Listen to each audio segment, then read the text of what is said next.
இருந்தாலும் மறைந்தாலும் பேர் சொல்ல வேண்டும், இவர் போல யார் என்று ஊர் சொல்ல வேண்டும் என்று வாழ்ந்து வரலாறான புரட்சி தலைவருக்கும், மக்களால் நான் மக்களுக்காகவே நான் வாழ்ந்து வரலாறான என் தாய் என் தலைவி புரட்சி தலைவி அம்மா அவர்களுக்கும் என் முதல் வணக்கம்.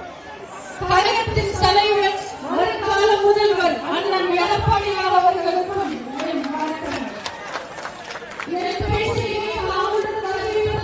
தாய்மார்களுக்கும் பெரியார்களுக்கும் உள்ளபடி நல்லபடி கூறும் ஊடக நண்பர்களுக்கும் மரியாதைக்குரிய காவல்துறை அதிகாரிகளுக்கும் இந்த 2026 தேர்தல் களத்துல அதிமுக தோளோடு தோள் கொடுத்து களத்தில் இறங்கியிருக்கும் தோழமை கட்சி நண்பர்களுக்கும் புரட்சி தலைவரின் ரத்தத்தின் ரத்தமான புரட்சி தலைவியின் உயிரினும் மேலான கழக உடன்பிறப்புகள் அத்தனை பேருக்கும் என் அன்பான வணக்கங்களை தெரிவிச்சுக்கிறேன். அறிமுகம் செய்ய வேண்டிய புதுமுகம் இல்ல நம்ம அண்ணன் விருகையின் தனி முகம் நம்ம அண்ணன் விருகை ரவி அவர்கள். கூப்பிட்ட குரலுக்கு ஓடி வந்து நிற்பாரு. உங்க குறைகள் அனைத்தையும் தீர்த்து வைப்பாரு. உங்க வீட்டு பிள்ளை, உங்க வெற்றி வேட்பாளர், நல்ல வேட்பாளர், உங்க இல்ல வேட்பாளர், செல்ல வேட்பாளர் அண்ணன் விருகை ரவி அவர்களுக்கு வருகின்ற ஏப்ரல் 23ஆம் தேதி உங்க சின்னமான அம்மாவின் சின்னமான இரட்டை இலையில் சின்னத்தில் வாக்களித்து மிகப்பெரிய வெற்றியை தாருங்கள் என கேட்டுக்கிறேன். பொதுவா திமுக ஆட்சிக்கு வந்து 5 வருஷம் முடியும் போது திமுகவை மக்கள் வெறுப்பாங்க. இது வழக்கம், இது வரலாறு. ஆனா இந்த முறை திமுக ஆட்சிக்கு வந்து 5 வருஷம் முடிக்கும் போது மக்கள் மட்டும் இல்ல, திமுக கட்சிக்காரங்களே திமுகவை வெறுக்கிறாங்க. திமுகக்கு இதுதான் கடைசி தேர்தல். திமுக காலி ஆயிடுச்சு, திமுக செத்து போச்சுன்றதுக்கு அவங்களோட வேட்பாளர் லிஸ்டே சொல்லுது. 13 சிட்டிங் எம்எல்ஏக்கு திமுக இந்த முறை சீட் இல்ல. அப்ப திமுகவே சொல்றாங்க அவங்களோட எம்எல்ஏ வேலை பார்க்கல, மோசமானவங்கன்னு. ஆனா அதிமுக இருந்து போன 19 பேருக்கு வாய்ப்பு கொடுத்திருக்காங்க திமுக. அதுலயும் கட்சியில சேர்ந்து 2 மாசம் கூட ஆகாதவங்களுக்கு 5 பேருக்கு சீட்டு கொடுத்திருக்காங்க. ஆனா 50 வருஷமா கருணாநிதிக்கும் அவரோட குடும்பத்தில் இருக்கிற கொல்லும் பையனுக்கும் கோவணம் துவச்சுக்கிட்டு இருந்த கொத்தடிமை வாழ்க்கை வாழ்ந்த திமுக கட்சிக்காரங்களுக்கு சீட் இல்ல. சொந்த கட்சிக்காரனுக்கு சீட் இல்லாம விரட்டுறாங்க. பொதுவா 10 ரூபாய் பேட்டரியில கூட பிளஸ் மைனஸ் 2 இருக்கும். ஆனா திமுகவை நம்பி வாழ்ற திமுக தொண்டர்கள் வாழ்க்கையில மைனஸ் மட்டும்தான் இருக்கும். கருணாநிதி குடும்பத்துக்கு மட்டும்தான் பிளஸ் இருக்கும். திமுகவை விட்டுட்டு நம்ம புரட்சி தலைவர் வெளியில வந்துட்டாரு. என்னைக்கு நம்ம புரட்சி தலைவர் வெளியில வந்தாரோ அன்னைக்கே திமுக வெக்கம், மானம், ரோஷம், சூடு, சொர்ண, கடமை, கண்ணியம், கட்டுப்பாடு, கொள்கை, நல்லாட்சின்னு எல்லா நல்ல விஷயமும் வெளியில வந்துடுச்சு. கொத்தடிமைகள் மட்டும் கருணாநிதி கூட இருந்துட்டாங்க. இன்னைக்கு காலங்காலமா இந்த கொத்தடிமைகளை காலி பண்ணிட்டு புதுசா கொத்தடிமைகளை சேர்க்கிறாரு ஸ்டாலின். திமுகக்கும் அதிமுகக்கும் ஆன்ற எழுத்து மட்டும்தான் வித்தியாசம். ஆனா அந்த ஆன்ற எழுத்துல இருக்கு அன்பு, அரவணைப்பு, அங்கீகாரம், அறிவு, அற்புதம், அதிகாரத்துல பங்குன்னு அத்தனையும் அடங்கியிருக்கு. அதிமுக தமிழர்களின் விலாசம், நல்லாட்சியின் அடையாளம், தமிழக மக்களின் தேர்வு, தீய சக்தி திமுகக்கு தீர்வு. 5 வருஷத்துக்கு முன்னாடி நம்ம சென்னை எப்படி இருந்தது, இன்னைக்கு சென்னை எப்படி இருக்கு? சென்னையில எல்லாரும் எவ்வளவு சந்தோஷமா வாழ்ந்துகிட்டு இருந்தோம். திமுக ஆட்சிக்கு வந்த புதுசுல மக்கள் அவங்க கொடுத்த போலி வாக்குறுதிகளை நம்பி கூடைய பிச்சுக்கிட்டு கொட்டோன்னு நம்புறாங்க. ஆனா இருந்த கூடைய பிச்சுக்கிட்டு போனதுதான் மிச்சம். இன்னைக்கு எல்லாரையும் நடுத்தரவுல நிப்பாட்டிட்டாங்க.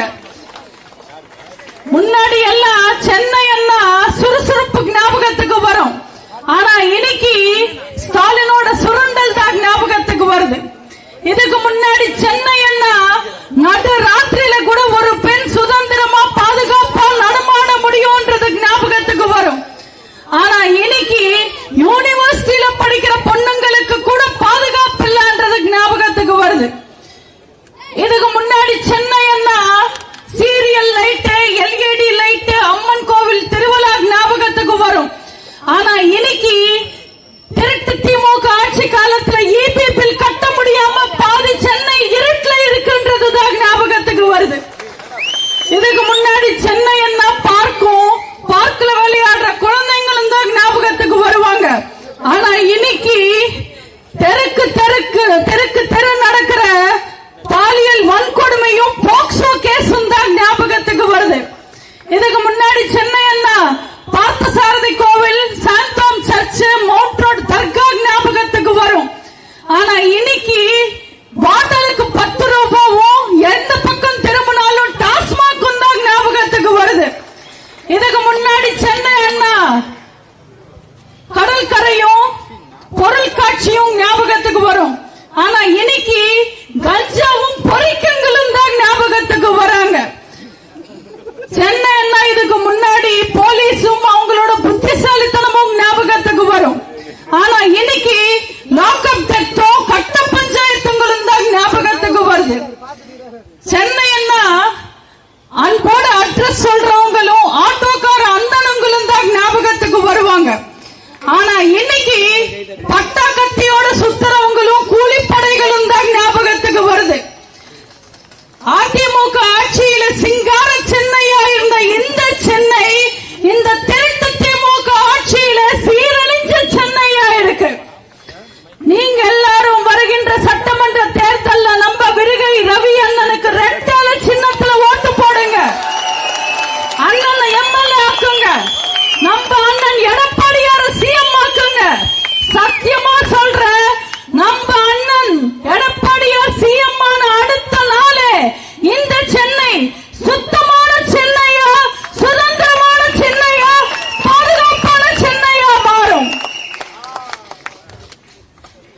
திமுக இந்த 5 வருஷத்துல கொடுத்த எந்த வாக்குறுதிகளையும் நிறைவேற்றல. வாக்குறுதிகளை நிறைவேற்றாம பொய்யான வாக்குறுதிகளை கொடுத்து விளம்பரங்களை கொடுத்து அவங்க மக்களை ஏமாத்துவாங்க. இப்பவும் புதுசா விளம்பரம் தர்றார் ஸ்டாலின். போன தேர்தலில் என்னன்னு கொடுத்தாரு விளம்பரம்? விடியல் தருவோம்னு சொன்னார். ஆனா விடியல் வந்துடுச்சா? 5 வருஷம் ஆச்சுல திமுக ஆட்சிக்கு வந்து. விடிஞ்சிடுச்சா தமிழகம்? அந்த விளம்பரம் என்னாச்சுன்னு தெரியாது, கொடுத்த வாக்குறுதி எல்லாம் என்னாச்சுன்னு தெரியாது.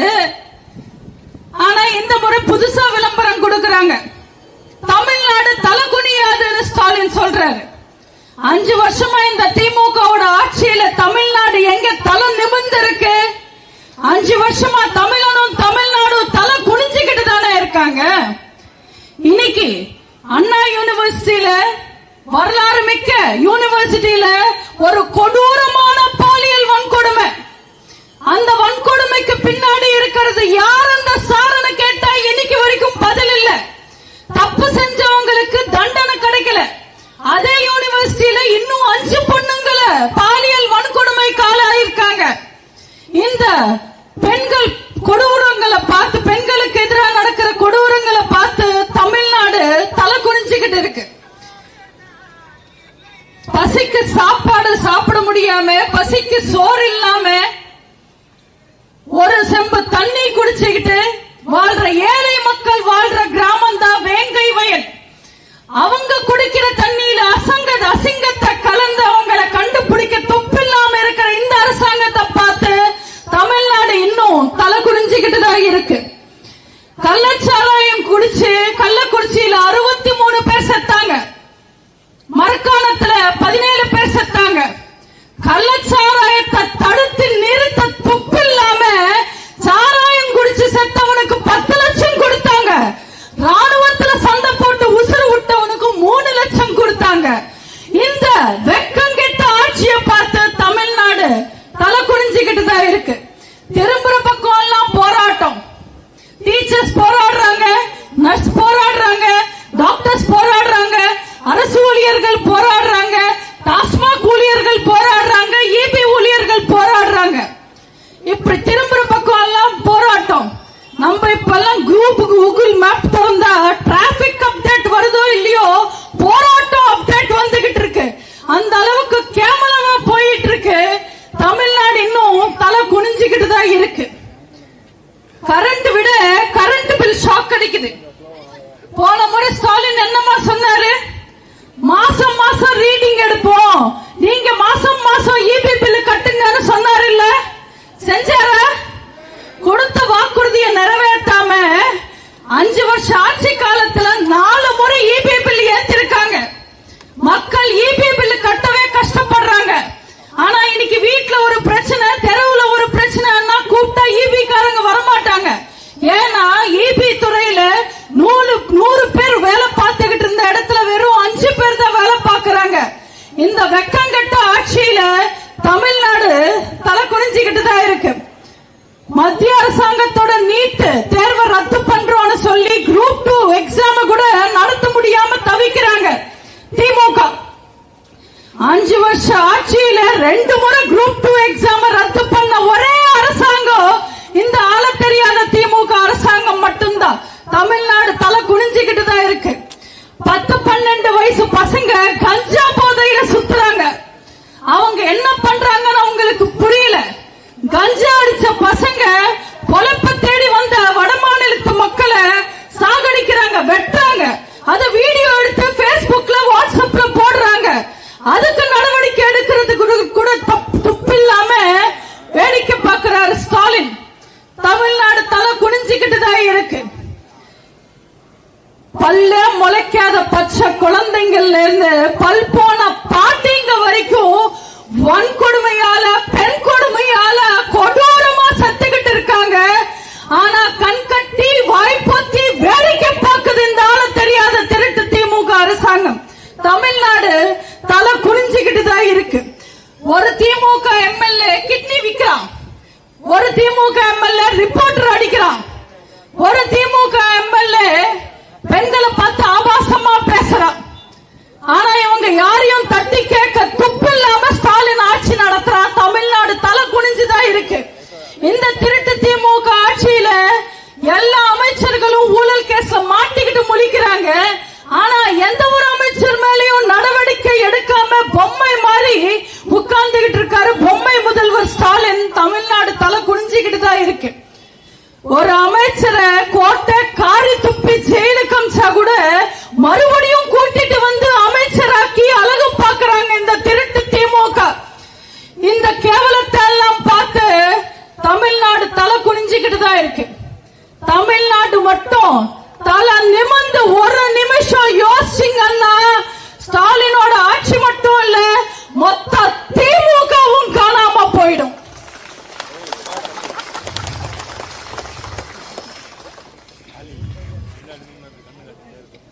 ஆனா இது கொஞ்சம் கிளிப்ல மாற்றேன்.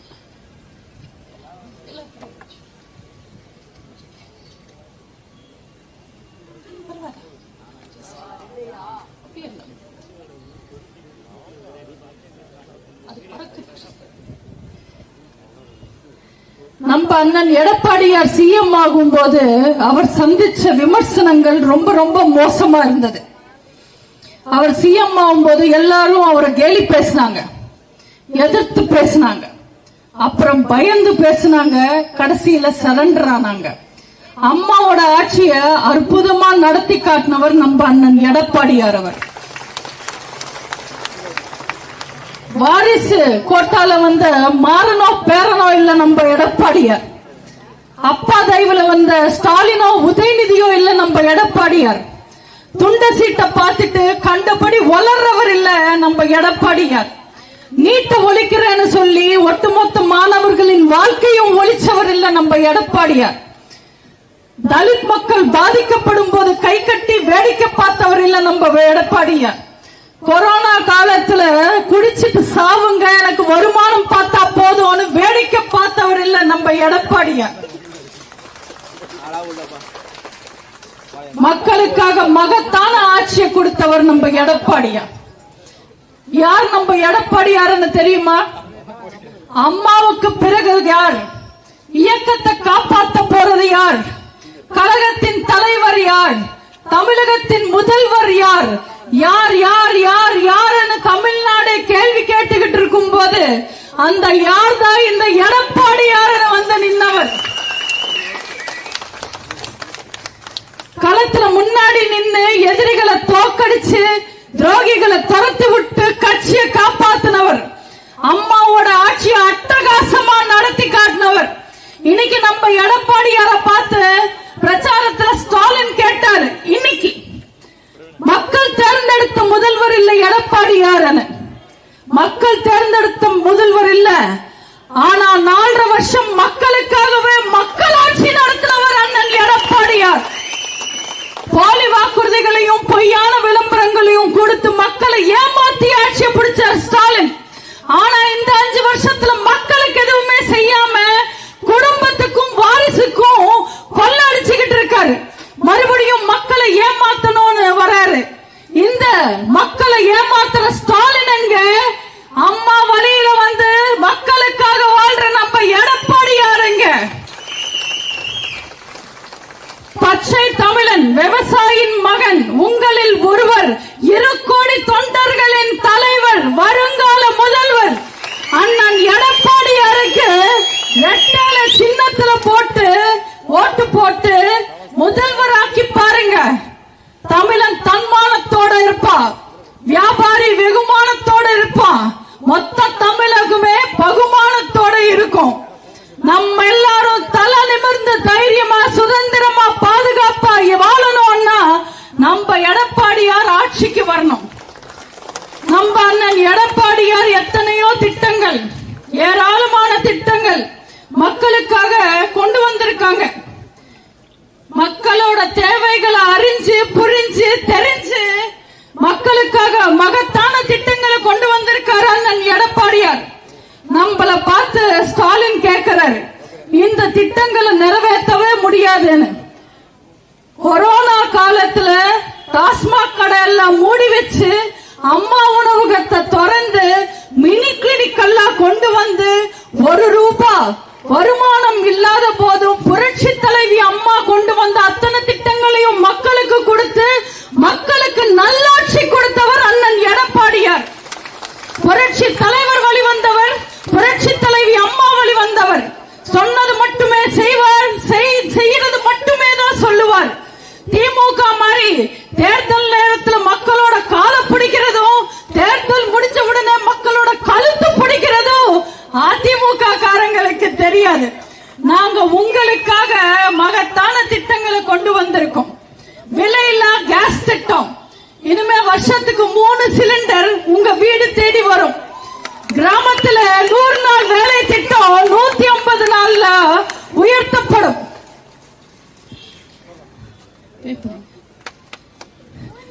அம்மா இல்லம் திட்டம், ஏழை மக்களுக்கு வீடில்லா மக்களுக்கு இடம் கொடுத்து அதுல அரசாங்கமே வீடு கட்டி தரும்.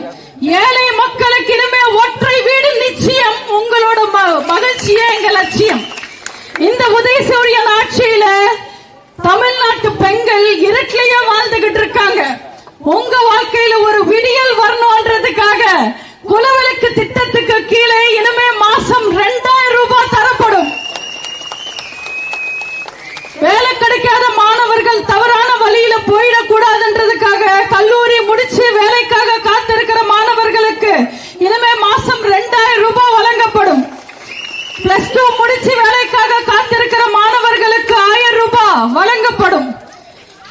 முதியவர்களுக்கும் மாற்றுத்திறனாளிகளுக்கும் கைம்பெண்களுக்கும் 1200 ரூபாய் பென்ஷன் இனிமே 2000 ரூபாயாக வழங்கப்படும்.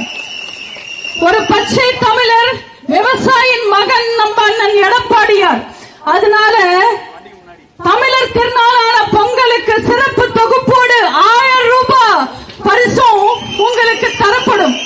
இனிமே தீபாவளிக்கு தரமான புடவையும் தரமான வேட்டையும் தரப்படும். பெண்களோட வாழ்க்கை முன்னேறணும்ன்றதுக்காக பெண்கள் பாதுகாப்புக்காக, பெண்கள் வளர்ச்சிக்காக 5 லட்சம் ஸ்கூட்டி வழங்கப்படும். ஒரு ஸ்கூட்டருக்கு 25,000 ரூபாய் மானியம் வழங்கப்படும். சிறுபான்மை மக்கள் தொழில் தொடங்குறதுக்காக வட்டி இல்லாத கடன் வழங்கப்படும். கல்வியில சிறந்த மாநிலமா தமிழகம் இருக்கணும்ன்றதுக்காக புதிய மாணவர்களுக்கு கல்வி கடன் வழங்கப்படும். பழைய கல்வி கடன் ரத்து செய்யப்படும்.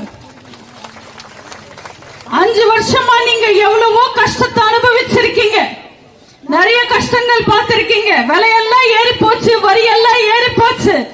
அதனால நம்ம அண்ணன் எடப்பாடியார் சிஎம் ஆன அடுத்த நொடி ஒவ்வொரு குடும்பத்துக்கும் 10,000 ரூபாய் வழங்கப்படும்.